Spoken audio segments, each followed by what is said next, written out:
Bonjour à tous et bienvenue sur ma chaîne. Donc aujourd'hui, j'ai l'honneur de recevoir Nicolas Huyot. Voilà. Bonjour donc, à tous. Je te laisse te présenter pour tous ceux qui ne te connaissent pas. Oui, alors Nicolas Huyot, je suis un ancien IFBB Pro. Oui. J'ai arrêté il y a 4 ans, donc j'ai fait pendant 10 ans, un peu moins, peut-être 7 ans, 7-8 ans du bodybuilding. Et j'ai fait donc 3 années en professionnel. J'ai arrêté suite à des problèmes de santé. Ouais, Et voilà, donc c'est un peu le sujet. Et voilà, donc moi j'ai continué mon activité de coaching à côté, je suis indépendant. Je m'entraîne beaucoup dans cette salle où on est maintenant ici. Et voilà. Ouais. Donc toi, en fait, t'as quel âge? Alors moi j'ai 33 ans. 33 ans, ouais. Je dois réfléchir en plus. Mais... Donc toi, t'es passé pro à quel âge? Alors moi je suis passé pro, j'avais 26 ans. 26 ans, ouais. D'accord. Et puis donc, tu as mis combien de temps? Parce que tu as été à Olympia. Donc pour ceux qui ne connaissent pas, Olympia c'est un peu c'est le Graal du bodybuilding. C'est ça. C'est un peu les Jeux Olympiques, on va dire, du body. Exactement. Et sans erreur de ma part, je crois que vous êtes que deux Suisses. Il y a Jean-Pierre Fuchs. Il y a Jean-Pierre Fuchs. Et toi, qui a été à Olympia, qui a eu l'honneur d'aller à Olympia. Je crois qu'on a été un peu plus, mais à être classé, on n'a été que deux. Que deux, ouais. Et lui, malheureusement, il a une grosse blessure aussi. Exactement. Ouais, sur un squat. Voilà. Ouais. Une de mes idoles des années 90. Je l'avais vu quand il était. Voilà. C'était sacré physique. Sacré physique. Ouais. Donc, raconte-nous avant que ça, on va dire que ça s'arrête, que tu as eu un problème de santé, un petit peu ton parcours. Donc, en fait, tu faisais que du body ou tu travaillais à côté? Tu faisais que... Alors moi au début je travaillais déjà en tant que coach. Moi ça fait bientôt 15 ans que je suis coach. Oui. J'ai commencé très tôt. Parallèlement à ça, en fait, c'est ce qui m'a un peu amené à faire de la compétition parce que évidemment je m'entraînais entre mes heures de travail. Et puis j'ai rencontré une ou deux personnes qui m'ont amené finalement après à rencontrer Patrick Tuor qui était mon préparateur pendant tout le long. Au début c'était plus un peu un challenge parce que je faisais du foot aussi à l'époque à côté de ça. J'avais aussi eu une blessure au foot et quand tu as 16-17 ans tu perds un petit peu la motivation on va dire. Donc moi j'ai commencé à m'entraîner en salle et puis après j'ai commencé du coup à travailler en tant que coach. Puis après, après 1, 2, 3 ans, c'est là que j'ai été amené à rencontrer Patrick Tuor. Ouais, qui est un grand 2012. Qui est un grand préparateur qui prépare actuellement encore cet animal. Qui va reprendre aussi, comment il s'appelle, celui qui était suivi par Milos, qui a fait deuxième là dernièrement à l'Arnold Classic. Donc vraiment je pense que c'est une référence mondiale, pas seulement suisse. Il a gagné l'année passée avec Kion en 212. Ouais. Donc non, il a un très gros palmarès. Puis déjà à l'époque, quand je suis allé avec lui, il avait déjà un nom, en tout cas en Suisse. Ouais. Et là actuellement, il a clairement un nom sur la scène, on va dire, mondiale. Sur la scène mondiale. Et donc au fait, toi, tu as dû arrêter le foot sur blessure. Oui. Moi, je faisais du foot à l'époque. Au moment où je me suis blessé, je devais signer un contrat semi-professionnel. D'accord. Et 2 semaines après, j'ai fait un match amical. Et dans le jeu, c'est arrivé comme ça. Je me suis blessé, on m'a taclé en fait la jambe. Et puis, grosse blessure, fracture. Et puis, j'ai dû arrêter pendant 1 an. Voilà. Ça je ne savais pas. Donc déjà cette période, comment tu l'as vécu? Tu avais 16 ans, tu m'as dit. Ouais, j'avais 16 ans, quelque chose comme ça. Donc ça c'est dur parce que c'était en pleine période d'adolescence, c'est tout ça. C'est ça, déjà ça c'était un peu un coup dur.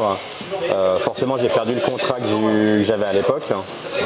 Et du coup je cherchais quelque chose qui me permettrait de retrouver un peu d'adrénaline. Et puis je l'ai retrouvé en allant à la salle en fait, donc tout simplement. Et puis au fur et à mesure d'aller à la salle, j'ai préféré presque abandonner le foot. Et puis je suis resté vraiment ancré dans le fitness. Et, voilà. Après j'ai fait 1 ou 2 ans et puis c'est là que j'ai commencé un peu à envisager la compétition. Parce que tu aurais quand même voulu reprendre le foot quoi. Oui, moi à l'époque c'était le foot que je voulais. C'était mon truc, c'était mon sport, je vivais que pour ça. J'avais pas d'autres passions et c'était un peu mon premier grand échec. C'était ça, c'était d'abandonner un peu le foot. Ouais. D'accord. Donc après, tu as fait la compétition, tu as vu que tu étais assez doué pour ça, je pense. À l'époque, moi, j'étais pas trop conscient de ça. Ouais. Ouais. C'est juste que le challenge derrière me plaisait. ça me plaisait de faire quelque chose qui était difficile. J'aimais bien ce côté un peu draconien qu'il y avait dans la préparation. Donc moi, c'était plus ça qui me stimulait, mais j'avais pas du tout conscience que je pouvais faire quelque chose dans le milieu. J'arrivais pas du tout à envisager quelque chose et c'est juste parce que justement j'aimais ce côté un peu rigueur, difficile. C'est ce qui m'a permis d'adhérer après par la suite, quoi. Ouais, parce que pour ceux qui ne savent pas, le bodybuilding c'est quand même un sport. Je pense tous les sports sont exigeants, mais le bodybuilding c'est vraiment difficile. C'est un sport qui se fait 24 heures sur 24. C'est-à-dire que le foot, on a aussi une diète, tout ça, mais on peut être un petit peu plus light en dehors des entraînements, etc. Oui. Le body, il y a vraiment le sommeil, la récupération, l'alimentation, c'est vraiment une vie, quoi, un style de vie total, quoi. Ouais, c'est un style de vie, c'est une éthique. Moi, j'ai toujours utilisé ce terme d'éthique parce que c'est bien plus que juste se lever le matin, faire un entraînement et rentrer chez soi. Oui. C'est une organisation. Ouais. Et normalement, on vit plutôt à côté de ça. Et le bodybuilding, c'est l'inverse. C'est-à-dire qu'on met en priorité ce qu'on fait en bodybuilding et après on oriente et on construit sa journée par rapport à ça. Ouais, la vie, elle tourne autour de ça. Exactement. Donc toute ta vie, elle a tourné autour de ça. Et je sais qu'à cette époque aussi, c'est un sport qui est assez coûteux parce qu'il y a l'alimentation, etc. Ouais. Je sais que tu vivais chez ta maman justement pour pouvoir t'aider à réaliser tes rêves. Oui. Mettre toutes tes chances de ton côté aussi. Ouais, c'est ça. Alors bon, moi, ma mère et moi, on a toujours un contact très très fort. Hein. On est très fusionnel. On est très fusionnel. C'est quelqu'un qui m'a toujours soutenu dans mes décisions, que ce soit au niveau sportif ou professionnel. Donc on a toujours eu ce lien. Ça a toujours été très naturel aussi de vivre ensemble. C'est moins fréquent, on va dire, ici, mais c'est des choses qu'on comprend très bien dans la culture un peu latine, par exemple, de vivre ensemble en famille. Parce que toi, t'es suisse. Alors moi, je suis suisse, ouais, je suis né à Mort, je suis suisse, j'ai mon père qui est suisse aussi. Toutes mes racines, on va dire, si on remonte très très loin, sont suisses. Mais je pense que j'ai grandi avec une mentalité peut-être, je ne vais pas dire plus ouverte, mais c'est peut-être les voyages, le fait d'avoir voyagé aussi qui m'a... Voilà, j'ai toujours eu un esprit assez... je suis proche de ma mère, c'est quelque chose qu'on ne peut pas m'enlever et je pense que dans 10-15 ans, ce sera toujours la même chose. En tout cas, c'est une belle valeur qui se perd malheureusement. Et puis donc tu accèdes à Olympia, donc tu fais une préparation pour Olympia, tu as fait un Olympia, c'est ça? C'est ça. Un Olympia, donc la catégorie 212. C'est ça. Et déjà, qu'est-ce que ça t'a fait pour te qualifier à Olympia? Parce que déjà, pour aller à Olympia, il faut gagner un show pro. C'est ça. Un show qui va vous permettre de se qualifier. Donc, il faut gagner la première place plus l'overall, toute catégorie.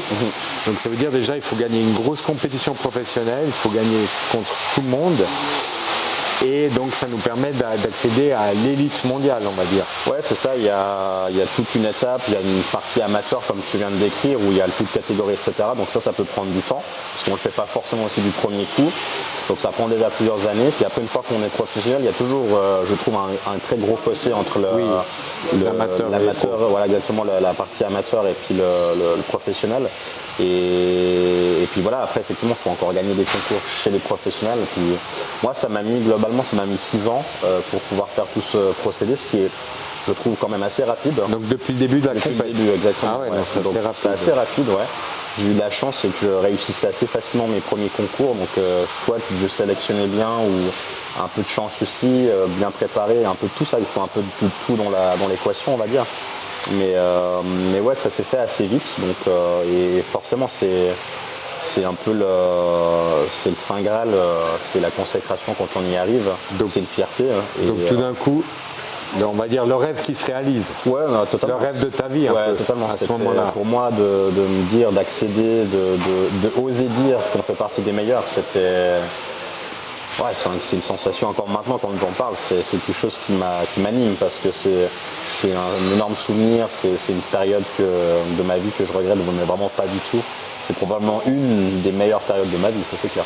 Ouais. Donc voilà, donc grosse préparation, 4 mois de préparation pour arriver à Olympia. Donc tu vas à Olympia, là tu fais J'ai fait 11e. 11e, t'as fait. 11e sur.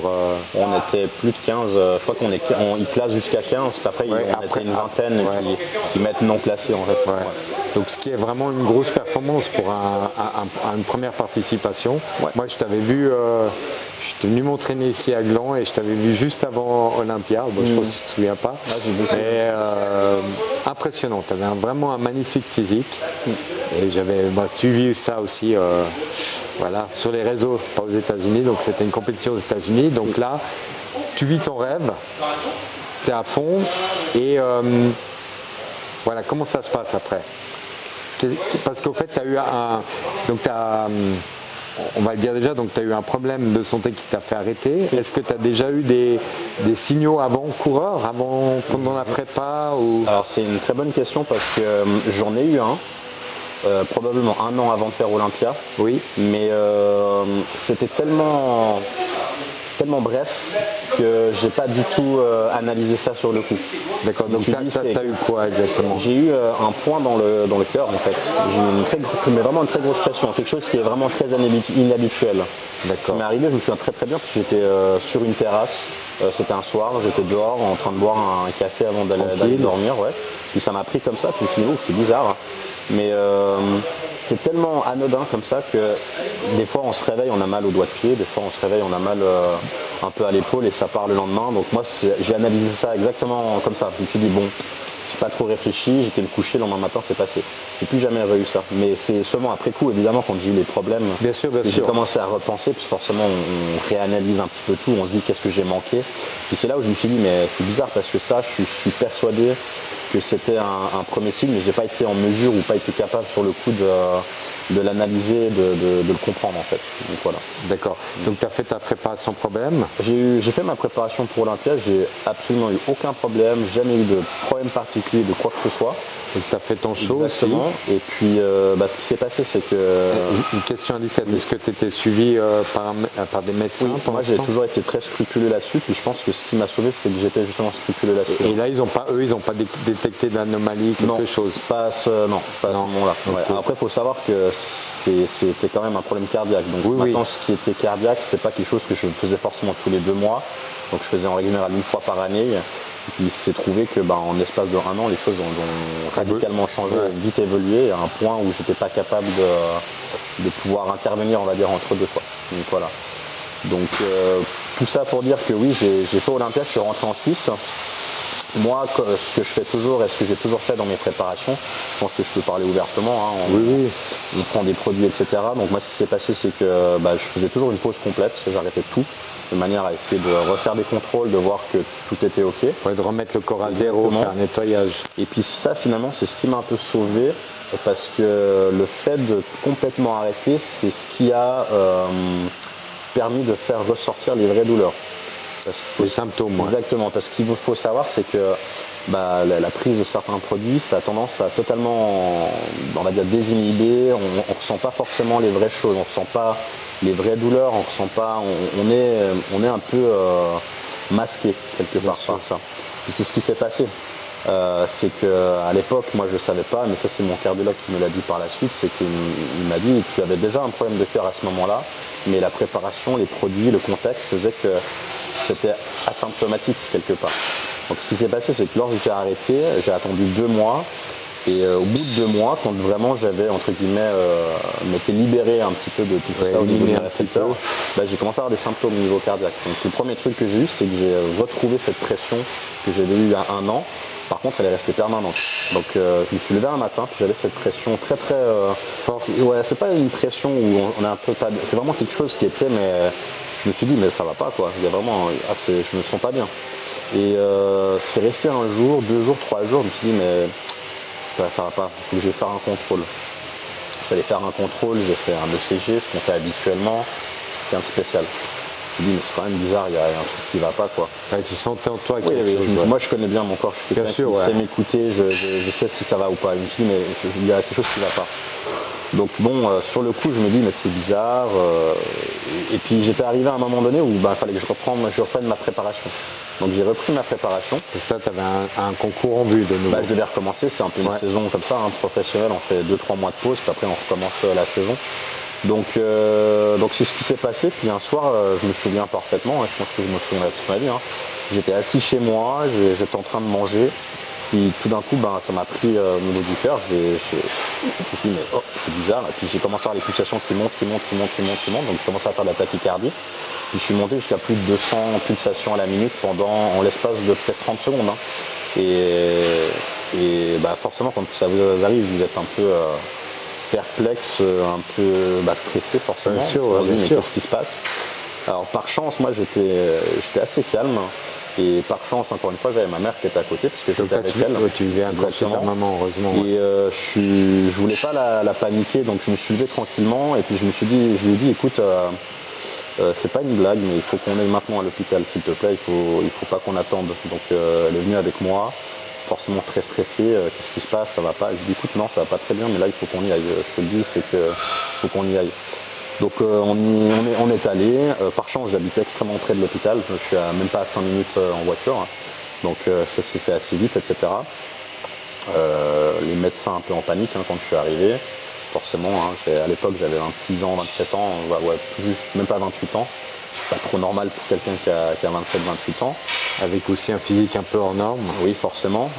Donc ça s'est bien passé dans le sens où ils m'ont fait des manipulations à l'époque qui m'ont permis de stopper la tachycardie. Donc juste des manipulations au niveau de la tête, etc. Très bien. Donc moi je suis rentré chez moi le soir même. Sauf que en rentrant chez moi, ça allait pas. Je sentais qu'il y a quelque chose qui s'était passé. Et ce que je ressentais à l'époque, je ne savais pas tout de suite, c'était de l'insuffisance. Donc je faisais de l'insuffisance cardiaque. Donc moi je le sentais, je me disais mais il y a un truc, ça va pas, ça fonctionne pas bien. Voilà. Donc bon, je rentre chez moi, je suis un peu perdu, je me dis bon, je vais dormir, je vais me réveiller demain, je vais voir comment je me sens. Je me réveille le lendemain, toujours la même chose, je me dis mais ça va pas quoi. Et puis je crois que même pas 2 heures après, ça m'a repris. Donc j'ai recommencé à avoir une tachycardie, ça m'a fait le même effet. J'ai dû repartir de nouveau à l'hôpital, en urgence de nouveau. Puis là, par contre, ça s'est un peu moins bien passé parce que les manipulations qui avaient fonctionné la veille ne fonctionnaient pas. Ouais. Donc on a dû passer par des injections, donc on a dû me faire des injections en intraveineuse de produits. C'était un moment vraiment... un peu angoissant, parce que toi aussi, à ce moment-là, tu ne sais pas trop ce qui t'arrive, quoi. Non, mais j'étais pas bête. Parce que moi, je me souviens, la première question que j'ai posée à une des infirmières qui était à côté de moi, je lui ai dit, mais est-ce qu'une hypertrophie, ça pourrait provoquer ça? Une hypertrophie du cœur. Ouais. Sur le moment, on m'avait répondu non, mais bon, il y avait une atmosphère très... il y avait du stress, il y avait tout le monde qui était un peu stressé autour de moi. Mais j'étais pas bête, je savais que... Je me suis dit, à ce moment-là, il y a un lien, il y a forcément quelque chose. Et tu penses que ça c'est dû de naissance ou c'est dû avec... peut-être les produits? Non, je pense, honnêtement, je préfère être très transparent et réaliste, mais je pense clairement que c'est la prise des produits avec la combinaison de tout ce qu'il y a derrière, c'est-à-dire des entraînements, voilà. Après, il y a probablement un facteur génétique, c'est difficile à dire, mais c'est pas quelque chose qu'on peut déterminer à l'origine. Et il y a un peu de tout ça. Je pense qu'il faut voir ça comme une équation où il y a beaucoup d'inconnus, puis elles interagissent tous les unes avec les autres, et puis c'est très difficile de mettre le doigt sur quelque chose en particulier. C'est des choses que j'ai essayé d'analyser avec mon cardiologue par la suite. Puis même lui n'était pas en mesure de me le dire. Donc, après aussi, ce qui est difficile, c'est que quand tu prends beaucoup de poids dans le sport que tu fais, il y a beaucoup de gens qui font des apnées du sommeil, on devient essoufflé quand on monte des escaliers, tout ça, parce que mine de rien, même si c'est du muscle, pour le corps, c'est comme si on était un peu obèse. Il faut le dire carrément. On est limité dans les mouvements, on est un peu handicapé. Bien sûr. En fait, la prise de poids, peu importe comment elle est faite, c'est le pire ennemi au niveau cardiovasculaire. Bien sûr. Vous prenez du poids, vous preniez, comme tu dis, du muscle, que ce soit des cas d'obésité, c'est jamais bon pour le cœur. Donc c'est pour ça qu'avoir du muscle, c'est toujours, oui, c'est sympa, mais il y a des limites physiologiques qui sont fixées par notre propre génétique. Et en plus, avec le sport, il doit pomper. Ça fait beaucoup de stress pour le système cardiovasculaire, plus tous les effets secondaires qu'on peut avoir, parce que souvent, avec la prise de produits, on a des épaississements au niveau du sang, donc c'est toutes des choses qui encore augmentent la pression du cœur. Donc non, c'est vraiment... c'est un gros panier où on met plein de trucs dedans puis on essaie d'appuyer dessus le plus possible, quoi. Donc c'est sûr qu'à long terme il y a une tolérance qui va être aléatoire, donc voilà. Donc, toi, ce qui est bien, c'est que tu étais suivi. Oui. tu faisais ça comme il faut, parce que, malheureusement, il faut le dire, il y a beaucoup de gens des fois qui sont sales, qui sont amateurs, qui font juste ça pour être beau à la plage, et ils font pas beaucoup de pauses dans l'année, et ils sont pas très suivis non plus, et c'est ça qui est vraiment dangereux, quoi. C'est dommage. Mon cardiologue m'avait dit justement, il m'avait dit que tu as eu de la chance parce que déjà parce que tu es jeune, ça c'est le premier truc. Si tu avais eu 45 ans avec le même souci, je sais pas trop comment ça se serait passé. Parce que je suis resté presque 2 heures, 2 heures et demie de temps à 200 de pulsation, donc c'est quand même un marathon. On rentre chez soi, on est fatigué. Hein.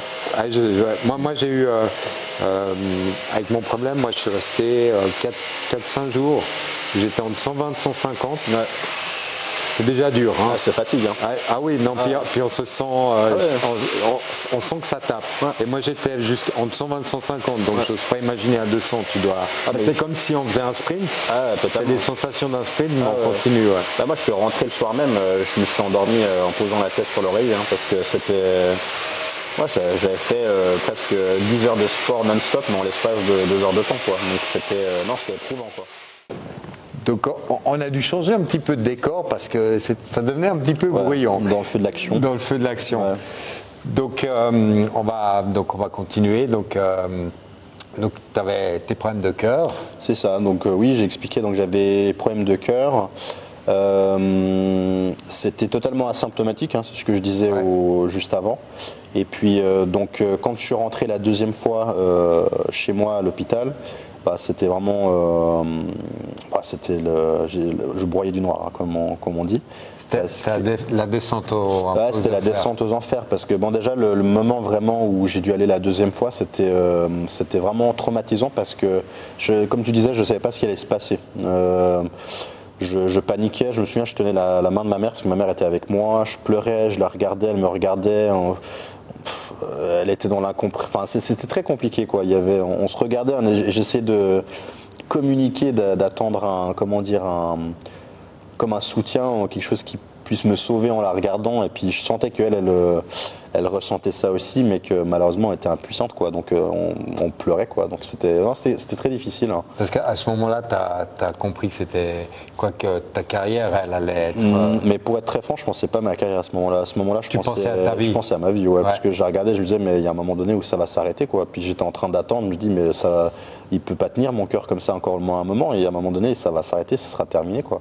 Et puis finalement, les médecins, etc., ils ont réussi avec les produits, parce qu'ils ont dû m'injecter cette fois des produits, etc. C'était vraiment un moment très compliqué, parce que c'était un produit qui arrêtait le courant électrique du cœur. Donc en fait, pendant 1 ou 2 secondes, le cœur s'arrête. Puis tu as vraiment la sensation que tu pars, quoi.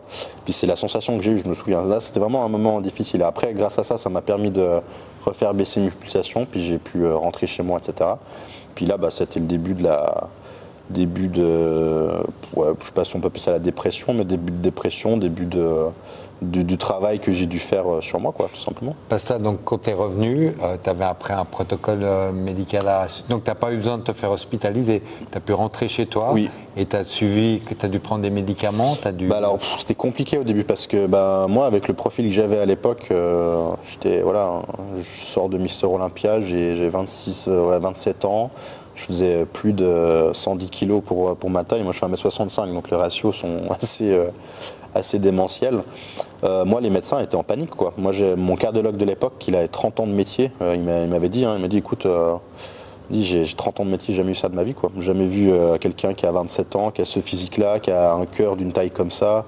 Parce que forcément, après, j'étais allé faire des contrôles pour justement voir qu'est-ce qui se passait avec le cœur. Et puis les premiers contrôles, ils ont été clairs, hein. C'était une hypertrophie. Donc mon cœur, il avait suivi l'évolution que mon physique avait, quoi, tout simplement, parce qu'il y a une adaptation physiologique qui se fait. Sauf que moi, j'avais atteint cette limite tolérée par mon organisme, tout simplement.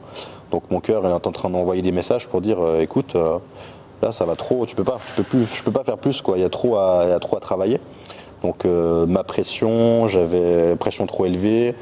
J'avais de l'insuffisance cardiaque parce que forcément mon cœur manquait de souplesse parce qu'il était trop épais, et puis le cœur il était je crois 2 fois trop hypertrophié, à peu près, quelque chose comme ça, et puis voilà, donc je suis rentré avec ces informations là, les médecins étaient un peu perdus.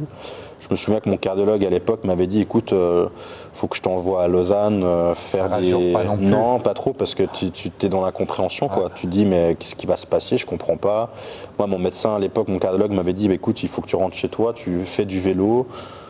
Tu sais, moi, je me dis, tu m'expliques ça, il y a 3 semaines, je faisais des squats à 200, et là, tu me dis d'aller faire du vélo. Enfin, là, c'est très compliqué. Et puis, en même temps, maintenant, je peux pas trop lui en vouloir, parce que les médecins ne sont pas formés pour ça. Oui, c'est quelque chose qui est complètement hors du commun, et c'est très difficile à interpréter, donc je ne peux pas leur en vouloir.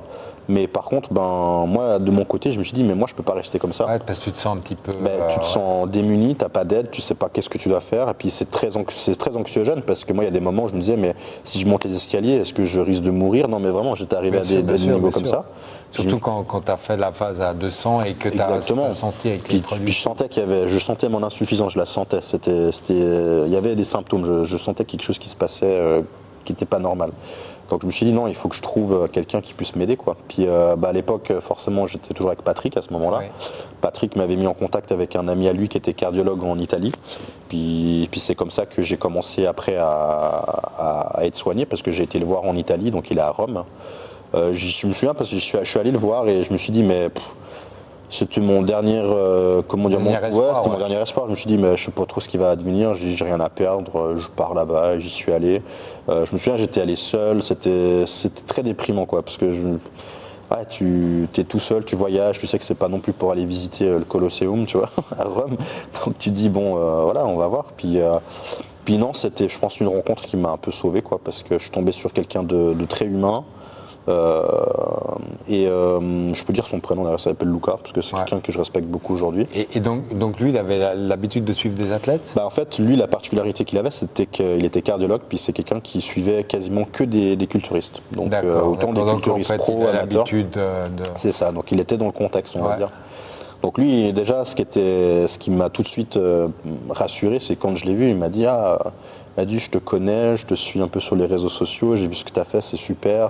Donc déjà, quand tu as un médecin qui vient à toi et qui dit ce que tu as fait, c'est super, c'est assez bizarre, parce qu'en règle générale, on va plutôt te faire un peu la morale en disant que c'est pas bien. Donc là, je me suis dit déjà, c'est un autre discours, quoi. Et puis, voilà, il a fait les contrôles, il m'a pas appris quelque chose de nouveau, hein. Il m'a dit, c'est clair, il y a tel problème. Mais par contre, c'est quelqu'un qui m'a donné une structure. C'est-à-dire qu'il m'a vraiment aidé. Il m'a dit, voilà, tu peux t'entraîner, entraîne-toi avec tel niveau de pulsation, fais ça, ta pression, tu vas commencer à la contrôler, tu vas acheter un appareil, tu vérifies, tu notes tout, etc. Enfin, il m'a vraiment donné une marche à suivre, un protocole, exactement. Chose que j'avais jamais eu jusque-là. Donc là, déjà, je me suis senti rassuré, puis je me suis dit, enfin, quelqu'un qui arrive à me donner des outils, quoi. Ça me soigne pas, c'est sûr, mais... Ça, c'était combien de temps après Ouais, c'était assez rapide, hein, parce que forcément je suis pas resté comme ça longtemps. Je suis peut-être 3 semaines, on va dire, juste après le problème, puisque j'ai cherché tout de suite à essayer de trouver des solutions. Donc, pendant les 3 semaines, là, tu as vraiment Puis ce que les gens... T'as le monde qui s'effondre. C'est ça. Puis ce que les gens oublient surtout, c'est que j'étais complètement off. Donc j'ai arrêté les produits du jour au lendemain, parce que c'est un peu psychologique, hein. Sur le moment, tu te dis j'ai un problème de cœur, j'arrête tout. Puis j'aurais jamais dû faire ça, parce que j'ai commencé à avoir des crises, des crises d'anxiété, qui étaient liées en fait à ma chute hormonale au niveau de testostérone. Ouais, parce que ce qu'il faut expliquer un peu aux gens, c'est que parce qu'il y a des hormones de synthèse. Exactement. Donc ça veut dire que quand elles sont plus là, après on a des downs, quoi. Après ça, on a des... C'est ça, il y a un équilibre qui se fait, c'est-à-dire que nous on a des niveaux naturels qui sont comme ça. Puis dès le moment où on prend quelque chose qui augmente ces taux-là, automatiquement, lorsqu'on arrête, il y a une phase où il y a un temps où... dépression. Exactement. Ouais. Puis ce temps-là, il est très compliqué à gérer, puis on est tous très différents. C'est-à-dire qu'on peut avoir des symptômes très aléatoires. Il y a beaucoup de gens qui ont la libido, par exemple, qui est affectée. Oui. Il y a des gens qui sont affectés sur le plan psychologique. Et moi, entre autres, c'était un truc que j'ai jamais connu dans ma vie, mais que je me suis aperçu que j'ai eu des crises d'angoisse. Et c'est très particulier comme sensation, parce que tu as une partie de ton cerveau qui est tout à fait consciente que tu n'es pas censé avoir des crises d'angoisse. Puis tu as l'autre partie que tu n'arrives pas à contrôler, qui fait que tu as des crises d'angoisse. Donc tu as un combat entre ce qui est conscient et inconscient, puis c'est très, très perturbant sur le plan psychologique. Et je pense pour toi, ce qui est encore plus dur, c'est que normalement, en fait, si tu n'aurais pas eu ce problème de santé, tu peux avoir ce moment de dépression, mais tu te dis, voilà, je suis en dépression parce que j'ai arrêté les produits, etc. Mais toi, en plus de ça, tu as encore ce problème de santé qui rajoute en plus. Absolument, parce que même si on est normal, quelqu'un de normal qui tout d'un coup a un problème comme ça, il va descendre. Ouais. Et là, donc, je pense le fait d'arrêter, ça a accentué au fait la dépression. Ouais, c'est ça. Puis j'avais pas de perspective d'avenir en fait, parce que je me disais, mais du coup, comme tu dis, si j'avais pas de problème de santé au particulier, je me suis dit, bon, je sais que c'est périodique, ça va revenir, mais là, j'avais pas du tout de vision à long terme. Je me suis dit, mais vraiment, qu'est-ce qui va se passer, quoi. Ouais, puis tu as ton monde qui s'écroule. Ah, totalement, ouais. Parce que tu as sacrifié ta vie depuis que tu as commencé la compète de body, on va dire, pour arriver à ce niveau. Tout à fait. Et du jour au lendemain, en fait, tout ce qui te fait vivre, il faut dire, comme tu as dit, c'est un sport où ta vie, elle tourne autour, tout d'un coup, tout s'arrête. C'est ça. Donc tout d'un coup, tu te retrouves, voilà. Ouais. Ta raison de vivre, elle s'arrête. Ah, totalement. Moi, je disais souvent aux gens, c'est du jour au lendemain, je me suis retrouvé à m'asseoir au bord de mon lit et me dire, mais j'avais 90% de ma journée qui était déjà dictée le matin quand je me levais. Puis là, je me levais, puis j'avais plus ces 90%. Là, tu te lèves en fait, et puis tu dis, mais qu'est-ce que je vais faire en fait sur ma journée? Qu'est-ce que je dois faire? Je dois me lever, je dois faire mon cardio, mais je suis pas obligé. Je vais m'entraîner, mais j'ai pas envie. Enfin, c'est mille et une questions qui tout d'un coup surgissent dans ta tête alors que tu te posais pas ces questions avant parce que tu avais des automatismes, tu savais ce que tu faisais, tu savais où tu devais aller, etc. Puis là, du jour au lendemain, en fait, on t'enlève ta carte, on t'enlève ta boussole, on t'enlève tout ça, puis on te dit genre, tes rêves. On t'enlève tout, quoi. Puis on te dit, maintenant tu fais avec ça. Et puis y a pas ça, c'est pas un truc qui s'apprend, quoi. Ouais. C'est comme être papa, maman, on n'apprend pas ça en lisant des livres. Hein. C'est pareil, c'est des trucs, tu es obligé d'affronter, puis tu apprends à te découvrir toi-même en fait en tant qu'humain, de comment tu réagis, tu prends un peu d'expérience, puis ça te fait mûrir quelque part. Ouais, donc, parce que ce qu'il faut expliquer, c'est tous les athlètes, que ce soit en body ou comme ça, quand on est athlète professionnel, comme on en a parlé un peu avant, il y a toute une structure qui est autour. Alors, il y a des sports où tout d'un coup, il y a des gens qui font tout pour vous, qui vous font à manger, qui vous massent, qui vous machin. Et le jour où la carrière s'arrête, vous n'avez plus personne. Donc ça, déjà, pour un athlète normal, c'est difficile. En body, tout ça, c'est pareil. Il y a des repas à prendre à telle heure, il y a des entraînements à faire à telle heure, des siestes à faire à telle heure. C'est une vie qui est comme militaire, qui est millimétrée. Ouais. Et du jour au lendemain, en fait, on passe d'une vie qui est complètement millimétrée, à plus rien. C'est ça, et puis comme tu dis aussi, quand on parle vraiment de haut niveau, parce qu'au niveau amateur, forcément, il n'y a pas forcément toutes les structures, mais au niveau professionnel, dans n'importe quel type de sport, quand tu es professionnel, comme tu dis, tu as une structure. Ouais. Donc tu vas avoir soit un cadre psychologique, donc des psychologues, des coachs, on va dire un coach mental, un physiothérapeute, etc. Tu as toujours une structure qui te permet d'être dans des conditions les plus optimales. Ouais. En bodybuilding, tu es tout seul, puis c'est toi qui fais ta propre gestion. Ouais. Donc si tu as les moyens, tu peux te permettre d'investir sur un coach mental, etc. Mais je pense que toi comme moi, on sait que dans ce milieu, c'est pas quelque chose qui est très fréquent et très courant. Voilà. Donc forcément, quand tu as ce genre de choses qui arrivent, tu es seul. Tu te retrouves seul et c'est toi avec toi. Et soit tu as un bon, on va dire, entourage qui te permet justement de t'en sortir. Je pense que moi, ça a été ma force quelque part, c'est que j'avais des gens, exactement, entre autres ma mère, à l'époque Patrick aussi, même si aujourd'hui, malheureusement, je suis plus trop en contact avec lui, mais c'est quand même quelqu'un qui a essayé de trouver des solutions, puis je sais que c'est quelqu'un qui s'est toujours senti aussi coupable de ce qui est arrivé, même si je lui mets pas la faute dessus, mais parce que ça reste toujours mes choix, c'est moi qui choisis de faire ça. Mais oui, après avoir un cadre, et puis je pense que moi j'ai toujours été, quelqu'un d'assez stable dans ma vie, j'ai jamais eu de problème particulier, je suis quelqu'un d'assez terre à terre, j'essaie de comprendre, j'essaie de me remettre en question. Je ne suis pas une tête brûlée comme on dit, je suis quelqu'un quand même d'assez réfléchi. Puis je pense que tout ça ensemble, c'est ce qui m'a permis sur le long terme de me sortir de ça, quoi. Mais il y a une longue phase de travail où en fait on doit essayer de se redéfinir en tant que personne. Parce qu'on se demande qui est-ce qu'on peut être d'autre à part Nicolas le bodybuilder.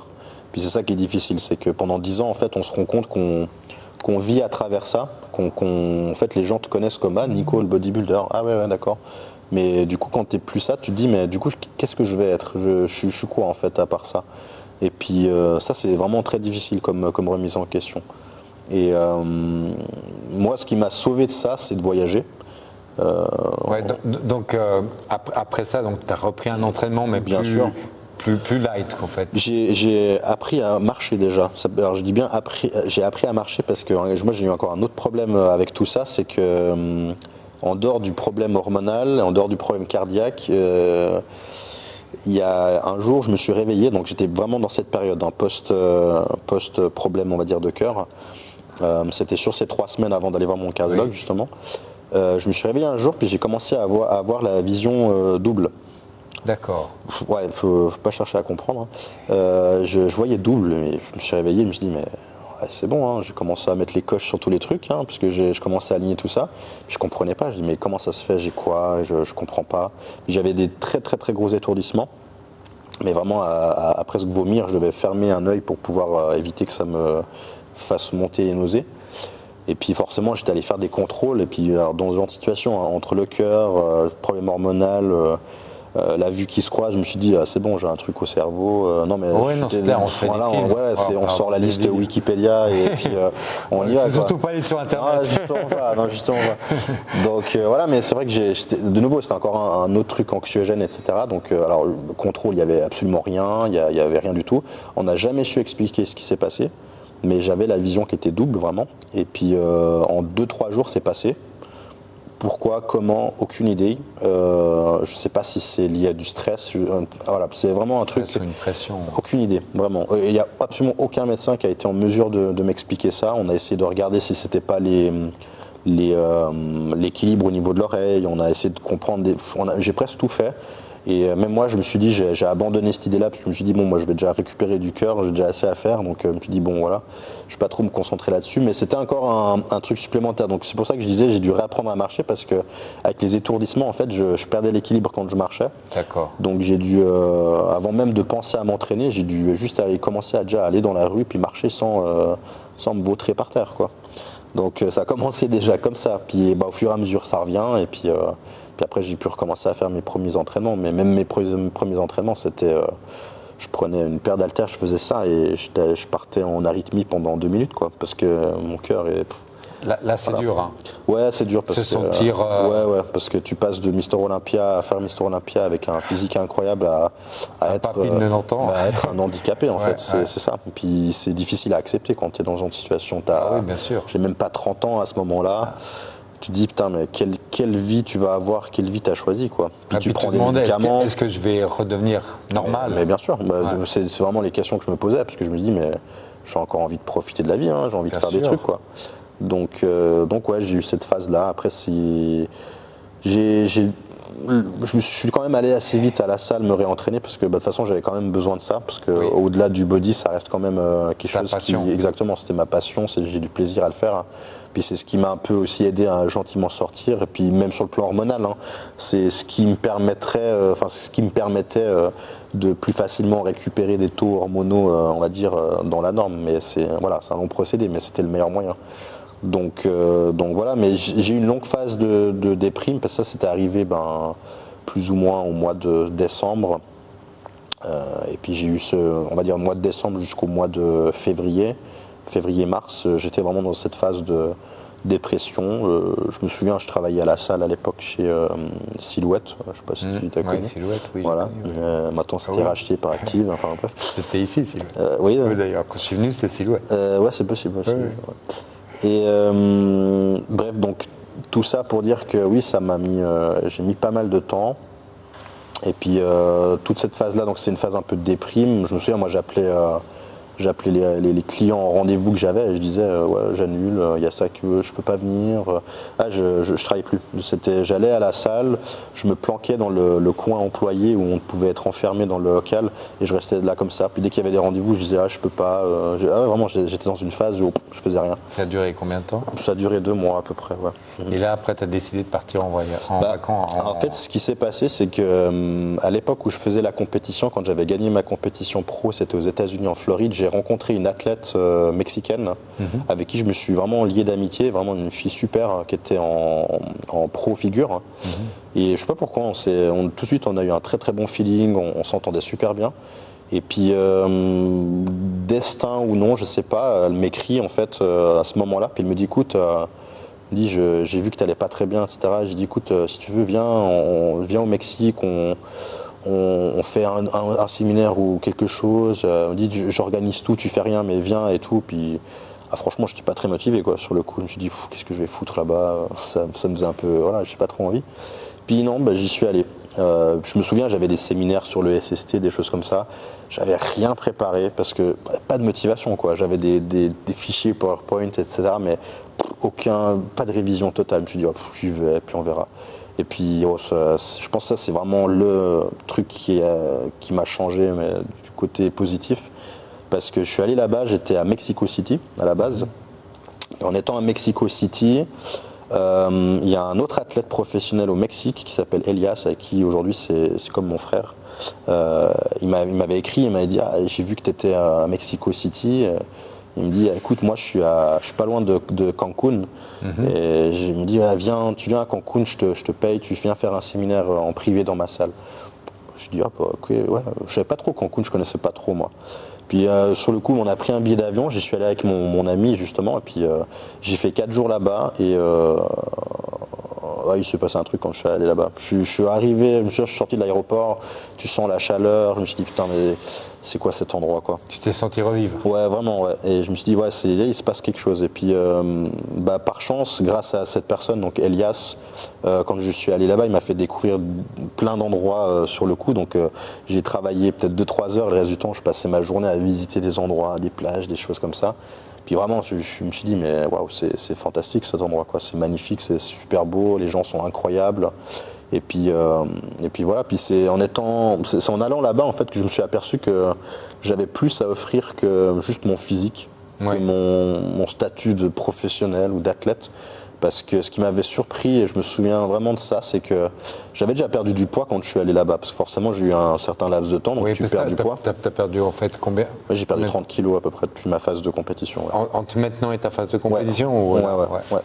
Et puis là-bas, quand j'y suis allé, j'avais peut-être perdu déjà 10 kilos, mais 10 kilos, visuellement, c'est quand même. Ça se voit. Puis surtout quand on fait ce sport, c'est difficile. Hein. Oui, c'était difficile à accepter. Maintenant, moi, j'en rigole, mais sur le coup, c'est très difficile. Mais ce qui était surprenant, c'est que j'ai pas une seule personne de tous les séminaires qui est venue vers moi me dire « Ah, t'as perdu beaucoup de poids, il s'est passé quoi ?» Personne. J'ai eu que des gens qui sont venus vers moi me dire « Ce que t'as fait, ton parcours, c'est super, merci d'être venu, etc. » Et déjà, rien que ça, je me suis dit « Mais… » Pourquoi les gens ne me font pas de remarques sur mon physique en fait, parce que moi je voyais que ça en fait. Et puis c'est là où j'ai compris non, les gens en fait peuvent t'apprécier pour ce que tu es vraiment en tant que personne. Et puis ça m'a aidé entre le voyage, le fait d'avoir rencontré justement cette culture et cette mentalité. Je me souviens qu'après ce voyage-là, j'avais fait 2 semaines au Mexique. Je suis rentré chez moi en Suisse. J'ai recommencé à travailler, j'ai recommencé à m'entraîner. Puis j'ai recommencé à prendre un rythme en fait. Puis je me souviens même que ma mère à l'époque m'avait dit mais je sais pas ce qui s'est passé là-bas, mais il y a un truc qui s'est passé, t'as changé, je te sens plus dynamique, plus heureux aussi et tout. Alors j'étais pas soigné, hein, c'est sûr, parce que on se soigne pas de quelque chose comme ça en l'espace de quelques mois. Mais je pense que ça a été l'élément déclencheur de ma guérison, si je puis dire, sur le plan psychologique. Mais parce que quand on a des problèmes de santé, le psychologique, ça fait tout. Ça, c'est lié, hein. C'est lié, ça c'est certain. Donc voilà. Donc ça t'a fait revivre? Ça m'a fait revivre et puis c'est ce qui fait que depuis 4-5 ans je retourne toujours là-bas, d'ailleurs au Mexique. Je suis très ami avec cette personne, Elias, on s'appelle souvent. Il a une salle incroyable, je vais souvent m'entraîner chez lui. J'ai une deuxième vie maintenant là-bas, c'est vraiment… Ouais. Donc tes problèmes de santé, ils ont mis combien de temps à se résorber? Alors c'est ça qui est intéressant, c'est que l'insuffisance cardiaque s'est remise en l'espace de 7-8 mois. D'accord. Ce qui est plutôt assez bien en termes de temps, c'est assez rapide en sachant quand même du point de départ. Toujours une bonne masse musculaire. Ouais, alors c'est pour ça que justement c'est assez relatif. Ouais. Après c'est ce qui a fait aussi, ce que j'ai réussi à faire, c'est perdre du poids rapidement, donc ça a aussi ça a aidé dans la balance. Hein.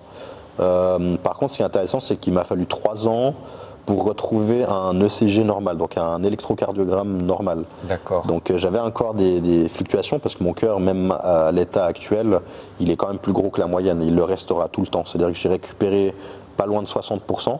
Mais actuellement, t'es comment? T'es en 100% ou… Non, je ne serai jamais à 100%.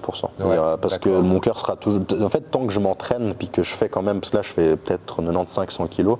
Tant que je fais ce poids-là, mon cœur, il sera toujours quand même, on va dire, va toujours s'adapter par rapport à ça. Il faudrait vraiment que j'arrête complètement de m'entraîner et puis que je perde vraiment beaucoup de poids pour que ça puisse quasiment revenir à zéro. Mais ça me suffit par contre pour avoir, maintenant j'ai plus d'insuffisance, je suis à 100% au niveau de ma récupération. J'ai mon électrocardiogramme maintenant qui est normal. D'accord. Tout est normal, mais j'ai juste mon corps qui est encore plus gros que la moyenne, on va dire, mais on va dire que c'est assez logique par rapport à la morphologie que je peux avoir maintenant. Passé aussi. Exactement. Donc voilà. Donc, un nouveau Nicolas, tu as accepté donc, de tourner la page par rapport à ta carrière professionnelle. Oui. Et tes projets maintenant, dans l'avenir? Mes projets, toujours dans le coaching, forcément ça c'est quelque chose que j'ai pas arrêté. Oui. Donc ce qui s'est passé, c'est que je me suis mis à travailler beaucoup en ligne, notamment avec le Covid, avec tout ce qui s'est passé. Donc là je travaille quasiment 100% en ligne. J'ai quelques clients en présentiel, donc ça c'est, on va dire, mon activité principale. Et puis là récemment, l'année passée, je me suis mis avec un associé. On a commencé à travailler pour l'ouverture d'un centre en Suisse, donc sur Lausanne. Un gros projet. Un gros projet, ouais, une belle salle avec du beau matériel qu'on a mis en place. Et puis c'est un projet qui devrait naître. Quelle marque le matériel? Alors on a essentiellement c'est du Prime dans les États-Unis et puis Arsenal. Voilà. Les seuls en Suisse à avoir. Ouais, alors je sais qu'il y a peut-être une ou deux structures qui en ont une ou deux machines, mais nous on sera vraiment équipé à 100% avec donc ça. Ça va être une salle vraiment bien équipée. Ouais, ça sera vraiment une belle salle où on accueille tout le monde, mais c'est une salle où un peu plus body. Ouais, c'est performance. J'aime bien le mot performance. Oui. Où les gens viennent et s'entraînent. On accepte tous les profils, n'importe quel âge. Mais on vient pour s'entraîner. Mais on vient pour s'entraîner, exactement. Voilà. Ouais. Et tu ouvres quand ta salle? Alors, on n'a pas encore de date précise, mais ça devrait se faire tout soudain. Ça sera en tout cas pour mi-avril. Mi-avril. Voilà. Je te souhaite en tout cas plein succès. On viendra faire une petite vidéo. On viendra s'entraîner dans ta salle. Avec grand plaisir. Et puis, je pense que tu te sens revivre aussi avec ce nouveau projet. Ouais, totalement. Et ça t'a permis aussi Exactement. de plus te poser la question, est-ce que je vais refaire de la compète ou pas? Non, c'est vraiment, maintenant je suis tourné la page, je suis axé vraiment sur le côté professionnel, je veux me développer là-dedans, je veux peut-être laisser mon nom, mais plus en tant qu'athlète, mais plus en tant que, je ne peux pas dire entrepreneur, mais de laisser un nom autrement, quoi, tout simplement, dans ce milieu. En tout cas, je ne sais pas si tu as encore un message à donner à tous ceux qui vont regarder cette vidéo. Non, mais j'espère que mes mots pourront peut-être aider certains, parce que c'est vrai qu'on en discutait avant de tourner, c'est que avoir des problèmes de santé, c'est quelque chose qui est très personnel, qui touche vraiment l'intime. Et je pense que c'est toujours très difficile de se dévoiler et de parler de ça. Moi, j'ai mis un certain temps aussi avant d'en parler ouvertement comme je le fais. Et je pense qu'il n'y a pas de honte tout simplement à parler de ça. Au contraire, je pense qu'il le faut parce que c'est ce qui nous permet, je pense, de nous libérer puis aussi de guérir un peu plus vite, quoi. Ouais. Voilà. Mais comme on disait avant, un petit peu avec la société actuelle, c'est difficile de dire qu'on va pas bien. Non, on doit montrer qu'on va bien et que. On est un peu malheureusement dans une société où on vit beaucoup à travers l'image, les réseaux, etc. Donc oui, c'est très difficile de communiquer parce que on nous impose entre guillemets un peu une image qu'on doit donner. Et puis cette image-là, elle ne correspond pas toujours et même très souvent pas du tout à la réalité. À la réalité. Voilà. En tout cas, je te remercie infiniment. Merci pour l'invitation. Pour cette interview, d'avoir pris du temps pour plaisir. nous, de partager un petit peu ton expérience. Et puis, à très bientôt. À bientôt. Et puis, prenez soin de vous.